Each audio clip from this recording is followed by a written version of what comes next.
vahaony oloko vahaony oloko andraisanao toroteny mahery vaitra anova tanteraka ny fiainanao vavaka matanjaka na délivrance enjana ho fanafana ireo fatotra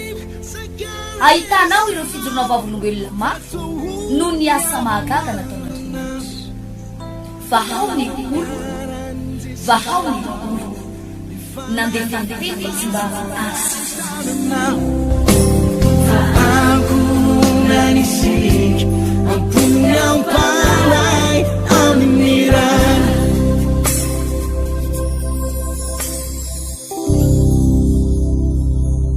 avana malala ao amin'ny tompo ampitombona ao amintsika trany eny ny fahasoavan'Andriamanitra ray sy Jesosy Kristy tompo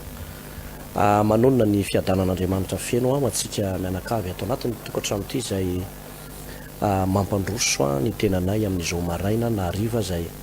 afahanao mandre ny fandarana eto amin'ity fahitalavitra naonjapeo mazava ihany koa moa zany fa mandeha ity fandarana ity ao anatin'ireny réseaux sociaux reny ny page Facebook ny hoe pasteur Hertina Randriary Malala Davidson zay ny page Facebook mampandeha izy ity na ny hoe pasteur Tovinarivo no izarana ho antsika ty ivelany ampitan-dranomasina ty amin'ny faritra aty ihany koa izany mialohan'ny anambarana ny afatr'Andriamanitra eto dia manasanao ny tenako iaraka isy vavaka raha eo misaotra anao indrindra amin'ny anaran'i Jesosy manana indray ty fotoana lehibe sy mahafinaritra ty zay azahoanay mianatra ny teninao mianatra ny amin'ny sitraponao mangataka ny taridalany fanainao masina hamangy an'ireto vahoaka ireto hamangy an'ireto olona ireto ity fianakavianana ity angonana ity ary raha toka misy ny tsy salama dia nidiakapoka taminao no manasitrana reo olona sarotsaromana zavatra sarotsaromana asana devoly potehiko ireo asany devoly reo miala amin'ny olona io amin'ny anaran'i Jesosy Kristy amin'ny anara maherin'i Jesosy Kristy mijaly satana amin'ny anaran'i Jesosy mijaly ny herim-maizina rehetra amin'ny anaran'i Jesosy ho anao matsiaro misy ohatran'ny mararirary eo amin'ny ilakibonao misy atra ohatran'ny mandehandeha mamaly any amin'ny lamosonao any metro tanana fa hivavaka ao anao ary hialy io ao anatin'ity vavaka ity amin'ny anaran'i Jesosy mandidy an'ireo fanaratsy ireo ivoaka mandidy an'ireo fanamaloto ireo ahiala ifanamandendeha amin'ny kibo mamaly any amin'ny lamosina miakatra manetsitsentsina ny vavony io potehiko saravako amin'ny anaran'i Jesosy amin'ny anara maherin'i Jesosy amin'ny anara maherin'i Jesosy amin'ny anaran'i Jesosy Kristy mijaly ianao mijaly ianao amin'ny anaran'i Jesosy mijaly ianao amin'ny anaran'i Jesosy mijaly amin'ny anaran'i Jesosy ny herin'ny fanasitrana natononiko amin'ity olona ity amin'ny anaran'i Jesosy saotranao sady atompo ny amikasiky ny fanasitrananao ho ataonao amin'izao mpanomponao zao amen mialohany amakitsika ny afatr'Andriamanitra dia fanampanazavana kely tsara ho fantatsika ny asabotsy fa 5 ny volana febroary ho avy zao zany hoe io no asabotsy farany amin'ity volana febroary ity dia misy fotoana lehibe zay ho totosaintsika eto amin'ny trano fivavahana vahaony oloko mangarano faharoa ho antsika eto Tamatavy eto amin'ny trano be ny vahaony oloko mangarano faharoa tsy malala an'io ngamba raha eto Tamatavy 200 mètres avaratry ny fiangonana rahavavy etsy a Damaskosy izany sy vavaka lehibe zay ho totosaintsika ao anatin'ny fotoana io ary tsy adonona ihany koa ny eto amin'ny foibe faharoa eto amin'ny Paradise teo aloha Paradise teo aloha izany hoe eto Ankiriry ampitan'ny bazary Kiriry zany dia anasanatsika rehetrarehetra izany fotoana zany ary manerana ihany koa moa zany ny trano fivavahana vahaony oloko eto Tamatavy zay marobe amin'izy ireny no misokatra daholo amin'io asabotsy ho avy zao io isy vavaka ho an'ny ankohonana inona moa no mamaritra ny atao hoe ny ankohonana mamaritra ny ankohonana dia dada sy neny miaraka amin'ny dada be bebe miaraka amin'ny kakolahy sy dadilahy miaraka amin'ny zanaka manjafy rehetrarehetra de entanina ianao a ho tonga amin'ny osabotsavy zao io manomboka amin'ny 7 maraina tsy diso ny fotoana ary tapitra amin'ny 3 ora tolakandro tsy diso. Zay zany ny fandaram-potoana raha sanatry ny vava ka taratara ianao a tongava ihany raha misy antony tsy atongavanao amin'ny sivy io fa zava-dehibe loatra ny fandrenisanao ny afatr'Andriamanitra sy ny vavaka izay hoentina amin'ny fotoana io. Ny tena koa no hitondra ny afatr'Andriamanitra miaraka amin'ny mpiara-miasa marobe avy aty Antananarivo sy ny eto an-toerana izay ifandrombona amin'ny vavaka sy ny fanentanana ao anatin'ny fampianarana ny tenin'Andriamanitra. Miompana tanteraka tokoa ao anatin'izay fampianarana mahakasika ny ankohonana izay a ny fampianarantsika eto a amin'ity andro anio ity. Panjaka voalohany toko fahavalo a dia eo amin'ny andininy fahatelopolo a no vakiana amin'ny anaran'i Jesosy. Panjaka voalohany toko fahavalo ny andininy fahatelopolo manao hoe ary hoy Eli tamin'ny olona rehetra manatona ahy dia nanatona azy ny olona rehetra ary Eli namboatra ny altaran'i Jehova izay efa rava ka naka vato 12 araka ny isan'ny firenen'ny zanak'i Jakoba izay niavian'ilay tenin'i Jehova hoe Israely no ho anaranao. Ary zany vato zany dia nataony altara ho an'ny anaran'i Jehova ary nanao aty kely manodidina ny altara koa izy izay mifavoan-javatra indroan'ny famarana ary nandahatra ny kitay hazo izy dia nandrasany vato-trombola ka nametraka azy teo ambonin'ny kitay hazo. Dia nanao hoe feno rano sy nefatra ka hidino amin'ny fanatitra hodorana sy amin'ny kitay hazo dia io koa izy ataovindray zany dia nataony ray ary io koa izy ataovindray koa zany ary dia nataony ray koa ary ny rano nikoratsaka manodidina ny altara ka nofenony rano koa ny ady kely. Ny andininy fafito amby telopolo mianoa Jehova o mba afantaran'ireto olona reto fa ianao Jehova no Andriamanitra ary ianao no mampiverina ny fony indray. Dia latsaka ny afon'i Jehova ka nandevona ny fanatitra dorana sy ny kitay hazo sy ny vato ary ny vovoka sady nandritra ny rano tao amin'ny ady kely. Ary raha nahita izany ny olona rehetra dia niankohaka ka nanao hoe Jehova izy no Andriamanitra, Jehova izy no Andriamanitra. Vavaka ho an'ny ankohonana ho tontosaintsika ny sabotsy 20 ny volana febroary ho avy izao. Mandrakariva ry havana malalo amin'ny tompo a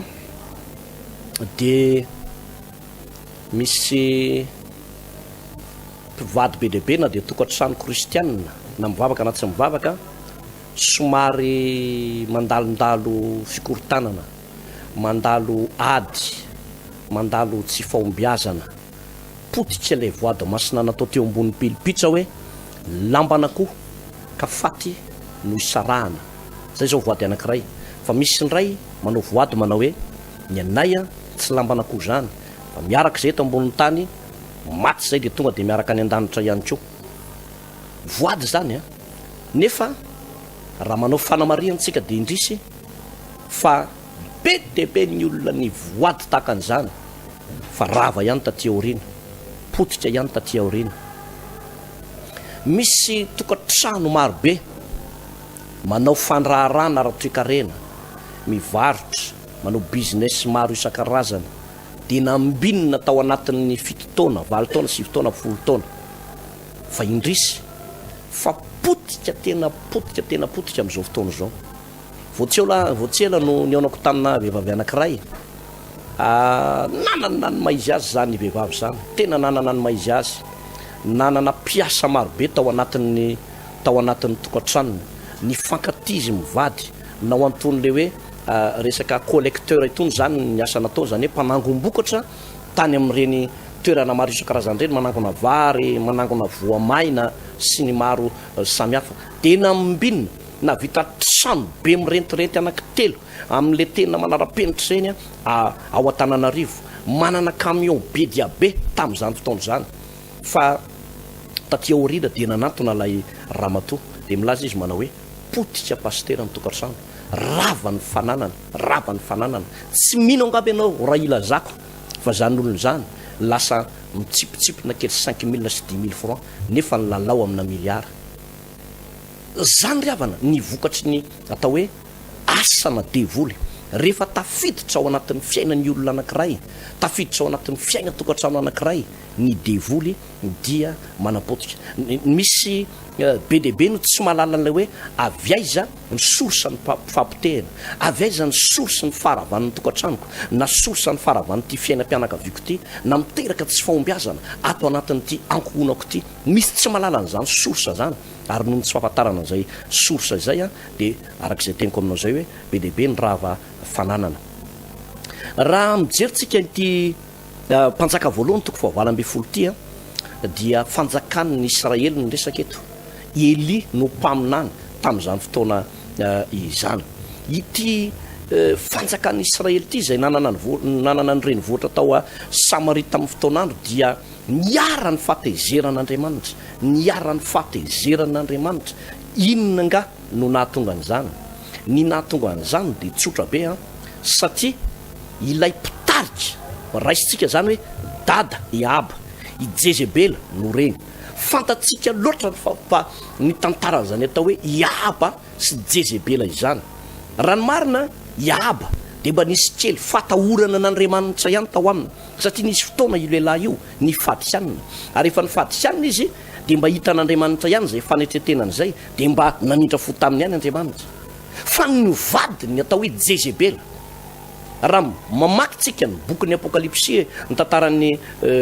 Pergamos sa Tiatira izy iny ao bokin'ny apokalipsy, dia misy le fijangajangany Jezebela. Dia jereo tsara fa i Jezebela ny tena marina tsy nampirafy, tsy hoe nanana vady maro be ity Jezebela ity, tsy hoe vehivavy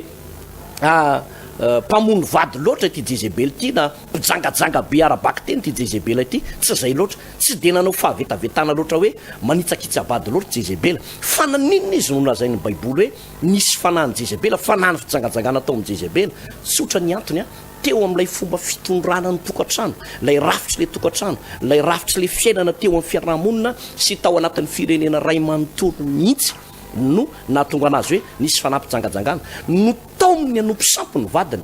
no taony anompo Andriamanitra hafa ny vadiny, no taony alina amin'ny fankatoavana ny didin'Andriamanitra ny vadiny.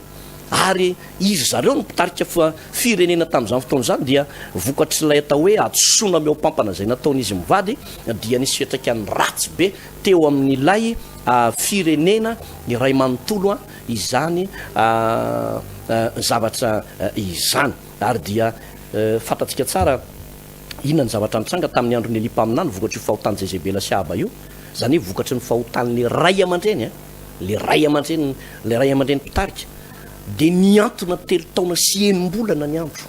maina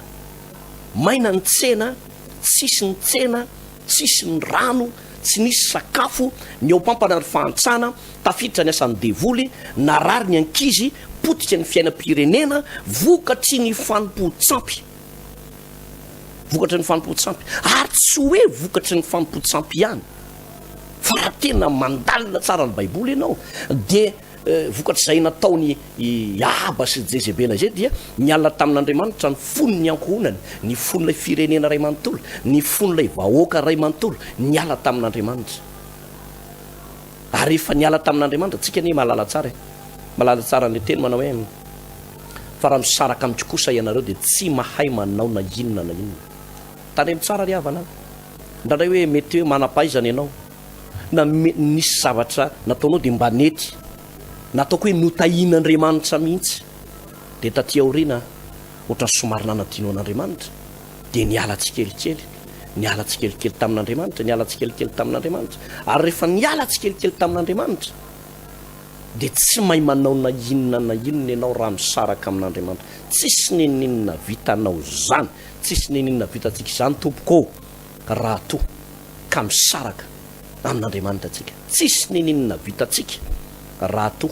ka misaraka amin'Andriamanitra tsika. Potika ny fiainam-pirenena, potika ny fiainan'ny Aba, potika ny fiainan'ny ankohonany ray manontolo. Sofa teo Eli mpaminany ny toriteny, nanambara ny sitrapon'Andriamanitra, tsy nanafina ny tokony atao. Ary zay toriteniny Eli zay mba tiako hozaraina aminao na dia ataoko hoe folikely aza ny fotoanantsika eto. Inona ny zavatra nataony? Ozy izy mantsy ny Aba sy ny mpaminany ny bala andao hiakatra any amin'ny tendrombohitra anankiray atao hoe Carmel atsika. De any amin'ny tendrombohitra Carmel io ento any ny mpaminany bala sy ny mpaminany Asera. Tsy haiko 850 angamba nisan'ny zareo reo. Dia nisy défi lehibe teo dia hoy Eli mpaminany hoe de zay Andriamanitra mamaly amin'ny afo no ako izy no Andriamanitra. Izay Andriamanitra mamaly amin'ny afo no ako izy no Andriamanitra. Ina tokoa lasa zareo niakatra nakany tendrombohitra. Dia ozy Eli mpaminany manao hoe aleo nareo no mandeha aloha fa nareo no maro de ataovy. Tena nao teo niantsoantso ny bala, niantsoantso ny trompany sy ny kalan'orony teo, niantsoantso ny avelony ny olona maty teo. Aiza ianareo riana, aiza ianareo zao, aiza ianareo, niantso nyty fanarafanany olona maty rehetrarehetra ty fa tsisy nanoina, tsisy naniaina. Ozy Eli mpaminany ngamba izy le mbola lasa nitsangatsangana kely, so de mbola varina nanao fanorona, so de mbola lasa nanao domy, so de mbola lasa nitsangatsangana ny full point, so de lasa nakaizany nalehiny.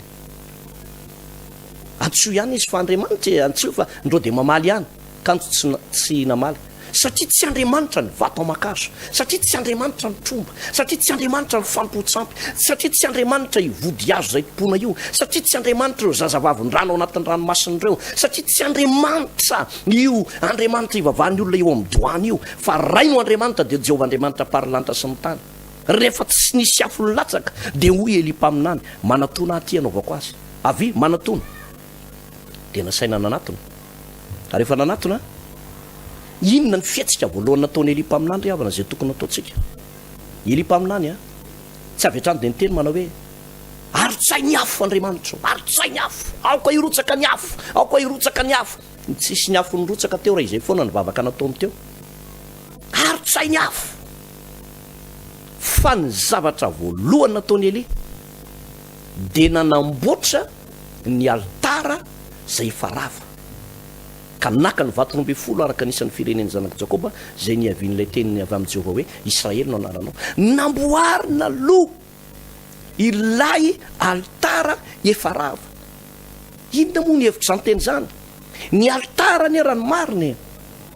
de toerana nisehoan'Andriamanitra, nisehoan'Andriamanitra tamin'ireo mpaminany lehibe takandry Abraham, Isaka, Jakoba, i Davida sy ireo mpaminany mpanompon'Andriamanitra ao anatin'ny baiboly. Eli mpaminany reo olona nisehoan'Andriamanitra de nanangana altara. Ary rehefa nanangana altara izy de nanao fanatitra teo ambonin'io altara io. Nisy fanatitra natao teo ambonin'ilay altara. Zany hoe ny altara sy ny fanatitra no fanompona hita maso ahafahana mifandray amin'ilay Andriamanitra tsy hita maso. Ny fanatitra de anisany mahomby ihany koa mihoatra lavitra noho ny mivavaka ahafahana mikonnecte amin'Andriamanitra. Zany na tonga ny Eli mpaminany nanamboatra n'ilay altara efarava. Io no hitany lesika voalohany teo amin'ny zanak'Israely. Tsy ny problema rano no hitany voalohany, tsy ny problema ara-tsakafo no hitany Eli mpaminany voalohany, tsy problema aretim-bavony, tsy problema Covid-19 no hitany voalohany, fa ny hitany voalohany de hoe rava ny altara ka tsy maintsy amboarina aloha. Zany mantsy matetika ny fomba fijerin'ny olona. Ny olona de mahita fa ny problema de tsy fisimbola. Ny olona de mahita fa ny aretin'ny problema. Ny olona de mahita fa ny tsy fisikadina ny problema. Ny olona de mahita indraindray fa ny korotana tokantrano no olana. Ry havana malala amin'ny tompo, so de tsy zany. Jereo tsara ny Eli mpaminany. Tsy ny olana ny olana hitany voalohany. Asanazonao zany teniko zany. Tsy ny olana ny olana hitany voalohany, fa ny olana hitany voalohany de ty altara, altaran'i Jehovah rava ity. Zany hoe le fifandraisana amin'Andriamanitra mihitsy ny potika. Ka rehefa potika le fifandraisana amin'Andriamanitra de tsy mandeha araka ny tokony ho izy ny zavatra rehetrarehetra. De taona maiky anazy aloha hoe andao aloha, amboarina aloha ny altara zay efa rava aloha. Asanatsika fa be tena maro be amin'izao fotoana izao be de be ny fianakaviana, ny ankonana, dada, neny, zoky, zandro, piny, vita batisa tany amin'ny fiangonana maro samihafa rehetrarehetra tany. Misy an'izany atao amin'ny trano fivavahana vaolioliko matoa teniniko eto. Rava io altara io, potika le altara. ary de lasa miemotra lasa miverin-dalana ary potika ihany koa ny fiainanao amin'izao fotoana izao mety tsy fisindrano arabaky teny ny zavatra mahazo anao fa potika ny fiainanao rava ny tokantranonao marary lava ianao ampahorian'ny démonie ianao ampahorian'ny satana ianao ampahorian'ny herin'ny devoly ianao ny antony raha lasanam-bavy niala tamin'Andriamanitra ianao niala tamin'ilay fitiavana voalohany rava lay altara ray ava lay altara hoy Eli-paminany daholo amboarina io altara efa rava io raha to ka te hifandray amin'Andriamanitra raha to ka te handamina ny zavatra rehetra dia tsy ny fandaminana ny zavatra rehetra anao mamaky fa raha te handamina ny zavatra rehetra dia ilay altaran'i Jehovah anao amboarina ilay fifandraisana amin'Andriamanitra zany alohany mamaky zany zany fifandraisana amin'Andriamanitra zany mamaky zany hitanao tsara fa misy amintsika atao anatin'ny tokantrano ato tena very hevitra mihitsy inona no atao inona ny anton'izao zavatra zao ny problemanao amin'ny taonina amin'ny conteneur maro nefa nivavaka ataonao 10 minitra 10 minitra 7 minitra aiza le taloha reny taloha ianao mafana fo be reheta tsara ny fitiavana an'Andriamanitra zao anao reraka tia-patsiahanao androany a mifoaza ianao zay matory ary mitsangana amin'ny maty dia ampazavanao Kristy ten'Andriamanitra diso fantatsika tena diso fantatsika toriny isaky ny mihetsika toriavana malala ao amin'ny tompo zany teny zany mahakasika ny fiangonan'ny Efesosy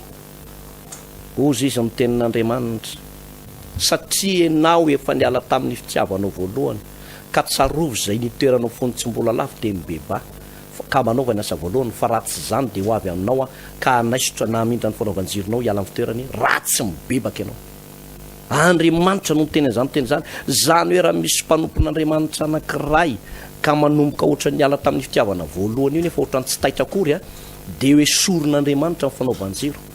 zany aneny mahatonga le hoe taloha ianao nangetaeta be manao asan'Andriamanitra taloha ianao manana fahaterena anohana ny asan'Andriamanitra amin'ny resaka rahabola zao anao ny any atolotra ao raha tsisy tsony na ny fanolorantenanao raha tsy mety tsony na ny vatatena be anao raha mavesatra inona natonga an'izany niala tamin'ilay fitiavana voalohany ianao rava ny altara ny tena ohatra ny mitady hifindrany amin'ny olona ny fanaovan-jiro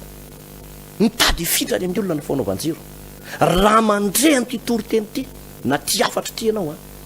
miangavy ianao amin'ny anaran'i Jesosy tongavy ianao amin'ny asabotsy fa 520 ny volana io eto amin'ny tranobe ny vahoan'oloko eto mangarany faharoa sy eto amin'ny tranobe ny vahoan'oloko eto an-Kiriry eto amin'ny paradise teo aloha hivavaka ho an'ny ankonantsika anamboatra ilay altara zay efa rava ozy ny soratra masina zay rava teo amin'ny fiainanao ho atsangana io zay potika teo amin'ny fiainanao ho atsangana io zay tsy metimety rehetrarehetra teo amin'ny fiainanao andao atsangana io zay matimaty rehetrarehetra teo amin'ny fiainanao ifandroratenanao maty io ianao fa mitady tsy avavaka tsony nefa ohatra mbola normal aminao ihany le izy ohatra mbola mety aminao raha lasanabavy malala andao amboary ny altara zay efa rava zay ny mbola zany tenin'Andriamanitra dia jereo tsika tsara rehefa nanao an'ilay altara Eli-paminany dia nasiana ady kely manodidina ozy izay mifafivoan'ny zavatra indroan'ny famarana nasiana ady kely ina moa dika an'io ady kely io lay ady kely a dia ohatrany hoe karazana protection fiarovana n'ilay altara mba tsy enjera zany hoe tsy tokony enjera tsony le altara rehefa natsangana mbola misy toy moa eo ambany eo rehefa avy eo fa ho resantsika fa ozy izy hoe dia nasiana voan-javatra indroan'ny famarana naninona ny tsy nataon'iny telin'ny famarana na eran'ny famarana fa indroan'ny famarana mazava ny antony fa le indroan'ny famarana dia ny testamenta vaovao sy ny testamenta taloha zany hoe akoatra n'ilay fananganana ny altara akoatra n'ilay fanoloran-tena akoatra n'ilay fiverenana fitiavana voalohany dia noporofoiny Eli-paminany fa tsy mety ianao na dia mivavaka be aza ka tsy ampy testamenta taloha tsy ampy testamenta vaovao eo ny olana mahatonga ny olona rava be dehibe misy karazana be dehibe fampianarana be dehibe mandrava ny testamenta vaovao, misy ndray fampianarana spesialista mandrava ny testamenta taloha fotsiny, hoe tsy ilaina ntsony zany testamenta taloha zany, de lasa voan-javatra herany famarana l izy de mitongilana fa ny hitany alimpaminany nampilatsaka ny afo io afo any tsy inona fa ny fanay masiny, ny batisany fanay masiny, lay herin'ny fanay masiny, lay hoe ny azakazaka izy fa tsy horeraka, lay andeha izy fa tsy ho sasatra, fanay masina ny resaka eto, satria ao tsara mihitsy lay zavatra indroan'ny famarana, lay testamenta taloha sy testamenta vaovao. Tao arina keliny io ny vavaka ilipa aminany no rotsaka ny afo. Ka ito mpamaraparagnana dia te ampatsiahanao amin'ity asabotsy 5 ny volana ity manomboka amin'ny 7 maraina dia iresaka makasika an'izany mihitsy satria hoe vavaka lehibe ho an'ny ankonany zany, anamboatra ny altara zay efa ravintsika, dada neny dadabe bebe zoko sy zandry ny avatiana rehetrarehetra ento ny ankonanao aza mijanona am'izao teneny izy hoe mba miangavy anao hoe ty mora am'resaka eto zay avana malala isory ao anatin'ny lohantsika sy ao anatin'ny saintsika mihitsy aloha le resaka hoe atoko-pivavahana, tsisy resaka resaka atoko-pivavahana, za tsy mitory atoko-pivavahana eto satria tsy ny atoko-pivavahana no mahataonao teo ambony azo fijaliana, za tsy mitory ny tenako eto satria tsy zavatra fantatro makasika ny famonjenanao Jesosy ny antonao teo amin'ny azo fijaliana, fa za mpitory teny fotsiny ny asako eto, mivavaka ao anao ny ataoko eto, de mampianatra ao anao, de manasanao ho tonga satria anao tsy ahitany Jesosy teny mivantana manao hoe tongava am'izay nareo, tsisy Jesosy miteny mivantana zany fa maniraka mpanompon'Andriamanitra izy halasanao. Misy lay miteny manao hoe nga rehefa tsy makany am-piangonana de tsy mivavaka, ry havana maninona ny soratra masina no miteny manao hoe aza mahafony fiarahany angona tanka amin'ny fanaon'ny sasany, fomba ny baiboly ny fiangonana hatramin'ny andron'ny Mosesy nisy ny tranolay feonana sy ny taberna kely, tamin'ny andron'ny Solomona de nanorona ny tempoly, sinagoga be dehibe tamin'ny andron'ny Jesosy. Ilaina ny makany am-piangonana mihainy tory-teny. Tonga avy ianao raha marary ianao na kansera mahazo anao tonga avy mety misy fivotosanao anatin'ny kibonao, tonga avy potika tanteraka ny fiarikarena fidiram-bola ny asa mandrara manetananao ao tonga manana anjarany am'izany ianao, ngamba rava tanteraka mihitsy mitokatranonao fiainam-pitiavanao tratrana fanilokiliana faratampony tsy hita hoe hoaizana le manasanao ao tonga, na etsy amangarano no mety aminao, na etsaka iriry mety aminao, raha mitondra moto anao na mitondra fiara de azo antoka ny fiambenana ny fiara, misy parking malalaka daholo zany rehetrarehetra izany omby toerana, omby olona manarivo ny toerana malalaka de malalaka zay ahafahantsika mianakavy mivavaka zany amin'ny fotoana io zany. Ao an'Andriamanitra ny voninahitra nitaontsika hivavaka hisaotra an'Andriamanitra. Raha eo misaotra anao amin'ny anaran'i Jesosy Kristy Tompo tamin'ny fanambarana ny afatra teto tamin'ity fotoana ity, engany izy amin'ny teny zany amerina ny olona amin'ny tena fahamarinana, amin'ny tena sitrapon'Andriamanitra marina, ho kasihanao ny mpanomponao, ho tahinao ny mpanomponao, ianao ny anasoa ny vahoakanao Tompo amin'ny anaran'i Jesosy, ary de ho tahinao sady ny fotoana lehibe zay ho totosainay amin'ny asabotsy ho avy zao amen. Izay ny fotoanantsika mamafisitsika hoe lay fanetanana sy filazana teo sabotsy amin'ny 7 maraina eto amin'ny trano fivavahana vaon'ny oloko ankeriry ampitan'ny bazary izany iresaka makasika ny vavaka ho an'ny ankonantsika, iresaka momba ny altara ihany koa atia mangarano faharoa azonao tao koa ny tongoany tafiditra somatsarany ny tukutuky na ny posy, fa mba vita ihany ny lalana iny zany, fa mba nezahana ny totorana ihany aloha zany iny toerana iny, fa tsy misy an'le rano be le manao an'izao renitsony